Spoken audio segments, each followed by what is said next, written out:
It's my pleasure to introduce you to tonight's presenter, Bob Hunter. My topic tonight is Black progress and racial backlash, but it's really built around the book by Carol Anderson, a book called White Rage, The Unspoken Truth of Our Racial Divide.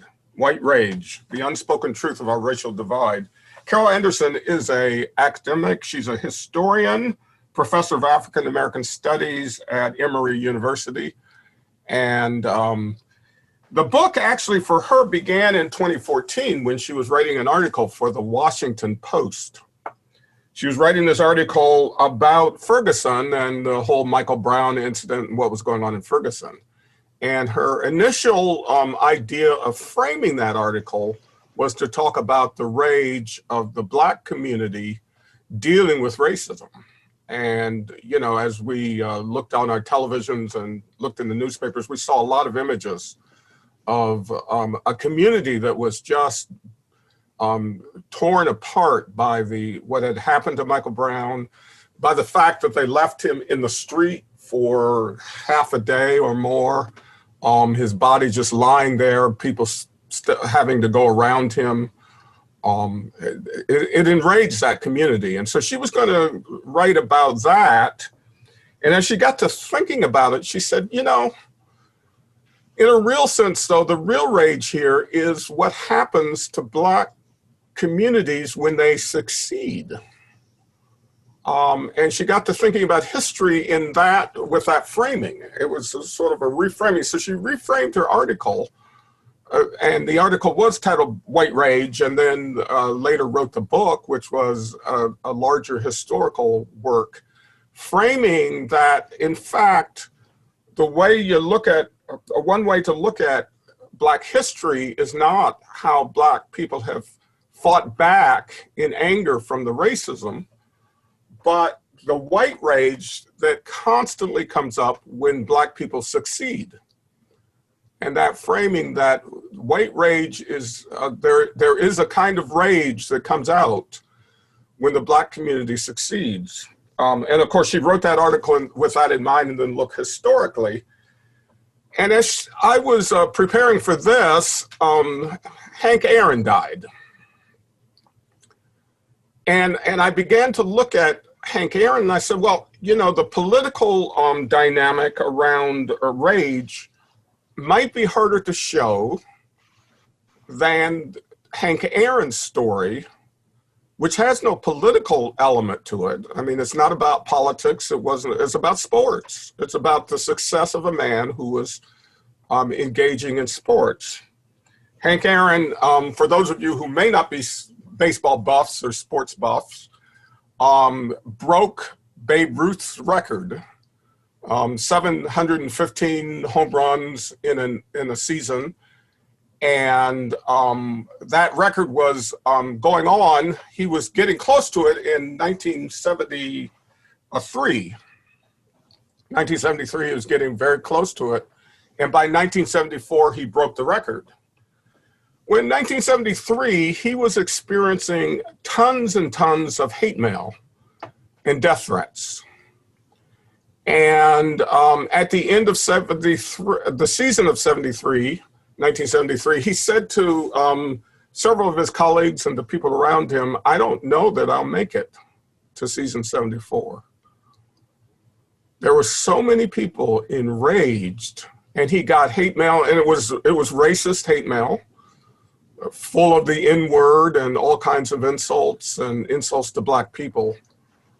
So it's easy to believe historically that maybe people are concerned about something political and they get over concerned and racism rises up and it's that. But in Hank Aaron's case, it's very clear, I think, that what we're talking about is people that did not want a white man's record broken by a Black man.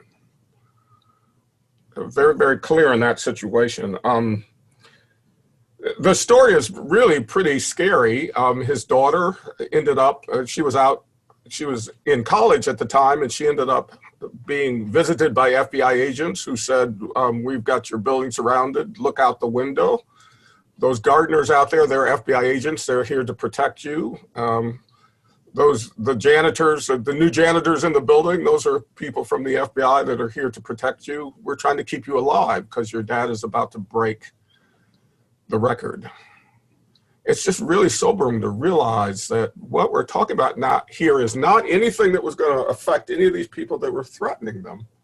I mean, there was nothing at stake for them, nothing political, nothing in terms of economic, nothing in terms of anything except black progress, where a black man was going to replace a white man's record in sports, an area that should have been fun. So I always wondered, you know, I was, at some point I'll write Carol and say, you know, you really have to include this in your book. Next time, you know, the revision of your book, this has got to be included because it shows better than any other incident what's going on here. And so that's what really convinced me when I started thinking about Hank Aaron, that yes, this is a topic that we really have to explore, black progress and white rage. Carol, in her book, actually talks about a number of cases, some of them personal. She talks about in that same era of Black Wall Street, a number of people who moved into white neighborhoods. So that was a thing. Anybody that's seen some of the movies about that era knows that there were neighborhood watch groups and neighborhood associations that kept black people out of the neighborhood. She talks about a Dr. Ocean Sweet, who decided that he was a medical doctor in Detroit area, the area called Black Bottom, where most of the black people lived, but he decided that he would move into a nicer home in a white area. And again, another attempt to progress, to live with a nicer home, and he bought one of the nicest homes in a white area, which of course was deadly. And in the end, he ended up getting charged with causing a riot, but he didn't cause a riot. He moved in, and that evening his home was pounded with rocks and bottles and some gunfire outside. It happened night after night, and finally he gathered some veterans with guns to defend the family. And when the riot started impinging upon his home, there were gunshots fired, and he was charged with causing a riot and went on trial. One more example, just a tragedy. These are hard stories, but what I'm trying to create in us is to realize that as a black man, and I realized this as I read her book, I realized that as a black man, I've had two difficulties. One is to succeed, and the other is the fear of success. There's a fear of success that happens in the community that when they do succeed, they're met with this kind of challenge. How do you succeed? How do you have the motivation to succeed over and over again when people in your community are killed, destroyed, burned down, murdered with success? That is the kind of question that I think we're up against. And what she's trying to say in that many of these things, as we look at history, are not framed in that way. They're framed in the struggle to succeed. There's a celebration in some books, hopefully most books, when the community succeeds. But what happens? What has happened? She spends some time in the Reconstruction and the end of Reconstruction, and that's where a lot of these things come from. There's at least one incident that I think is really pertinent to us.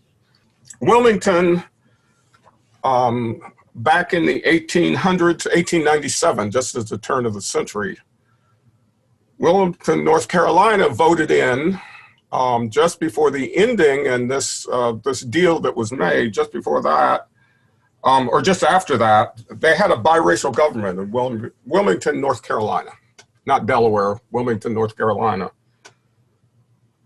They called it a fusion government because it was biracial.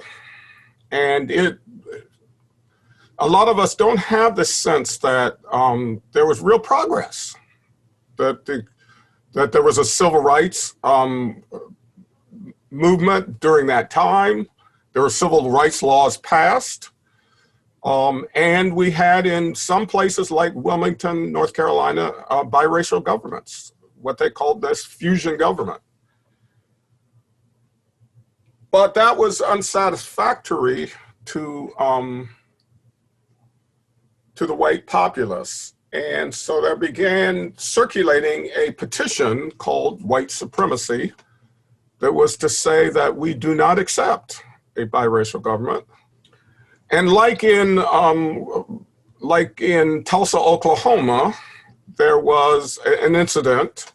It was an editorial given in the Black-run, Black-owned newspaper in Wilmington that challenged this white supremacy doctrine, this white supremacy pamphlet that was being circulated.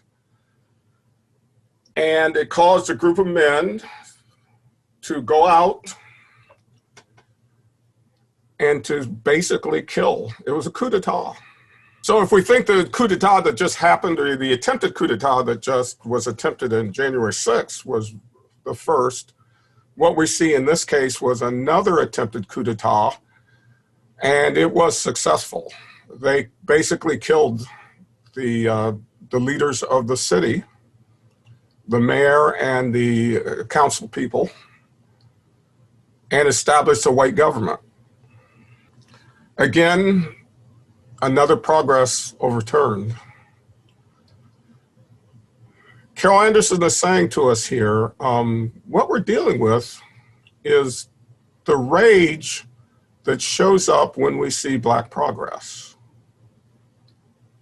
And if we don't understand that framing, if we don't look at that framing, we might not have some of the solutions, some of the ways of looking at this thing that would lead to solutions that we need. So what do we do? I mean, here we are. I mean, I think if I'm right, we have people that are enraged, very, very enraged. I've written down a few things, and then we can talk about it. I think it would be good for us to ask questions and have some dialogue as we talk about this. But people need to see successful Black leadership. That would be my first. People need to see successful Black leadership, and they need to see that in our institutions. Whatever institution, by our, I mean you and me. Whatever institutions we are in, do we have Black leadership? If people don't see Black leadership, so we're not just talking anymore about Black membership. Some of us are struggling with that, or white membership if you're, but diversity, we're struggling with diversity, but we need to see Black leadership. Now, I'm a member of a Black church, so we have plenty of Black leadership where I am. But we've got to see it in fusion organizations like North Carolina, Wilmington. If we're not seeing Black leadership, then people do not have models. People do not have experiences. We've got to get, white people have to have experiences. This was one of the things I really emphasized when I was sort of a chaplain, college chaplain, worked with the InterVarsity group at Cornell University. One of the things I told my students, I said, well, how are we going to get diversity in the chapter here? Because I inherited a predominantly white group. It was actually white and Asian, some Asian participants, and no Black or other people of color. And I said, maybe some of you will be called to go join the Black church in town, because you'll get experience sitting under Black leadership. And yeah, it's an AME Zion church. You don't know, you're not Methodist, go anyhow, it'll do you good. In fact, I think everybody should join the opposite of what they grew up in for a little while. You know, so if you grew up in high church, go to a low church. If you grew up in a low church, you know, the Baptist or the Pentecostals, then join the Catholic Church or Episcopal. Go somewhere different for a little while, just because you're learning here at college. So that's part of your. So that's what I suggested to them. But I suggested in particular that they join a black group if that's what they were interested. So this guy Andy Crouch, not Andre Crouch, the singer, although Andy Crouch is also a musician. I sent him down to join the St. James AMEZ Church in Ithaca, New York. He came back the next Sunday and said, you know, they found out I was a musician, so they asked me to play. So I'm going to play next Sunday. I said, oh, that's great, you know. And then he comes back the next Sunday and he says, he's in tears. He said, I'm messed up. I don't know how to play like they sing, you know. I just really messed it up. I said, well, I'm sorry you messed up, but let's learn a little bit about sitting there and how you can learn. And so he started learning. He started learning how to play piano in a black church. He's an expert on cross-cultural music right now because he learned. I saw him many years after that at a conference. He was at the piano. I was sitting next to another person who was kind of a musician and a good guy and black man. And Andy got up and he said, well, let's play this song. And the guy next to me said, oh no, here we go. So I said, you know, I played him along. I said, what's the matter? He said, well, he's not gonna be able to play this song. I said, well, let's see, let's wait a minute.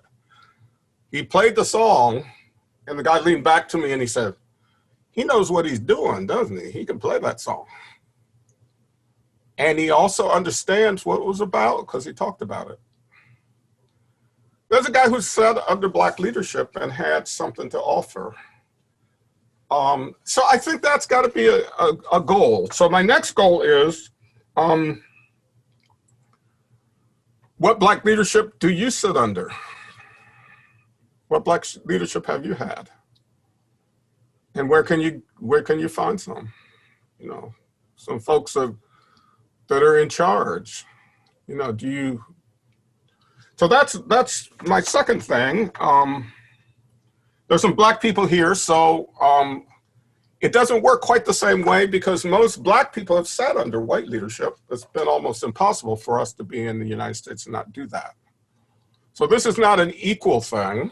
It doesn't work quite that way just because the situations are different, not because I don't aspire to equal challenges to all people, but because the dynamics are a little bit different. My third point is that we need to know history. We need to know our history.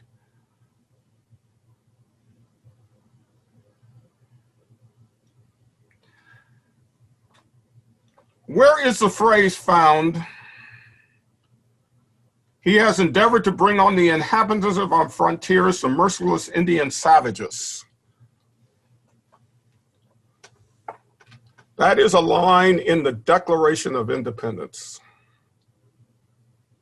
Our Declaration of Independence, probably being one of our better documents in the United States, has in it a phrase referring to the merciless Indian savages.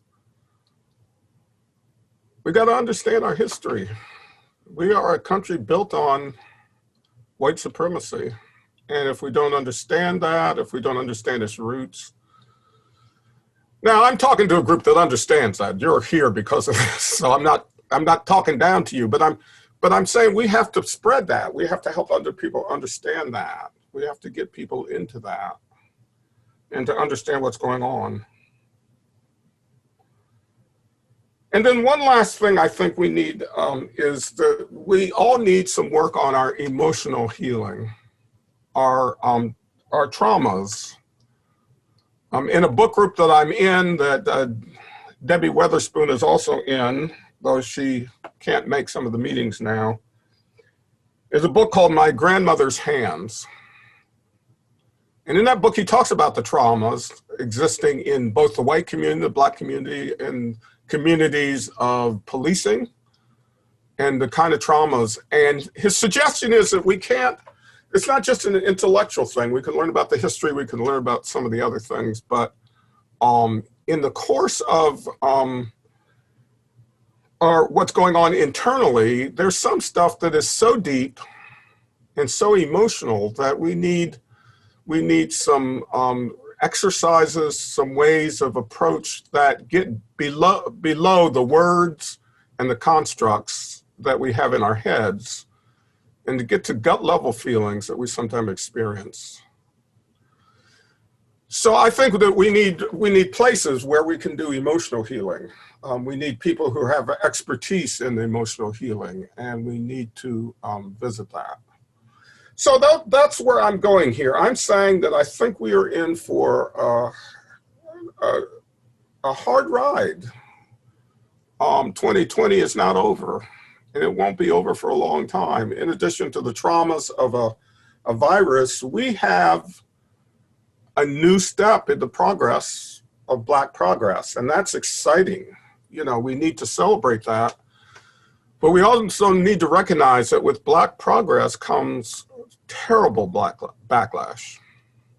And that's the point of my talk, that we prepare for that by helping people see progress at micro levels and at local levels, that we understand our history, that we help people understand the history, that we deal with our own selves and those around us and helping them prepare for Black progress and to understand it and to celebrate it. And that we do some work and that we find ways to find emotional healing for ourselves and those around us.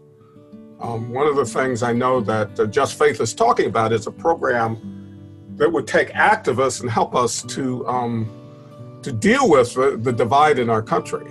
How does an activist prepare for the divides? How do we talk to our families? How do we talk to people around us? How do we talk to our church communities that may or may not understand our commitments to issues of justice? And I think that is Just Ministry seems to be one of those ministries that can really sort of on the cutting edge, that can sort of figure out the next step. And I think that's one of the next steps we have. So thank you very much.